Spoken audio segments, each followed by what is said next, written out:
আল্লাহ একদিন মালাকুল মউতকে জিজ্ঞেস করছে, রু আনতে যায় কখনো তোমার দিলে ব্যথা লাগছে? বলছে জীবনে 2 বার লাগছে। বলছে কখন? বলে প্লাবন চলতেছিল, প্লাবন, বন্যা।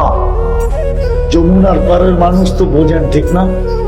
আর বেলকুচিওয়ালারা তো আরো বেশি বোঝে, ঠিক না?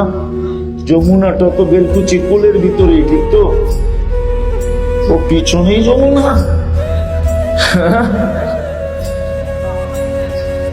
পিছনেই যমুনা, ঠিক না? হয় প্লাবন চলতেছিল, এক গর্ভবতী নারী কাঠের উপরে ভাসতেছিল। ওই সময় প্রসব করছে, চতুর্দিকে পানি আর পানি, পানি আর পানি। আল্লাহর হুকুম ছিল মাকে উঠায় নিয়ে আসো। জীব আল মাজাকুল মউত বলতেছিল, আমার দিলের ভিতরে ঠক কইরা লাগছিল।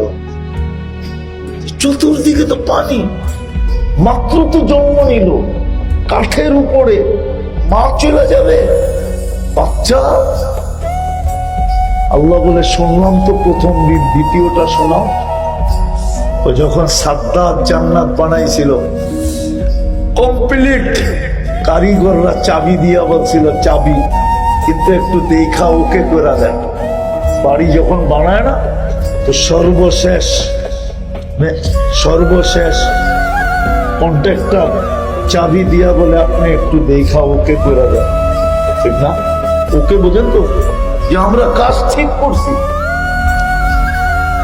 তো সাদ্দাদের হাতেও চাবি দিয়ে বলছিল একটু দেখা ওকে করে দেন। কিন্তু যখন সাদ্দাত যেতে যেতে যেতে যেতে, ডাইন হবে কি বাম হবে এটা আমি জানি না, একটা পাও যখন গেটের ভিতরে ঢুকাইতে ছিল, আল্লাহ মালাকুল মউতকে বলছে মাটি ছোঁয়ার আগে উঠে নিয়ে আসবে, ওই পাও যেন মাটি ছুঁতে না পারে। তো বলছে তখন একটু ব্যথা লাগছিল, বানাইলো এত খরচ করে, একটু চোখ দিয়ে দেখাইনি তো। আল্লাহ বলে শোন, ওই কাঠের বাচ্চাটাই এটা।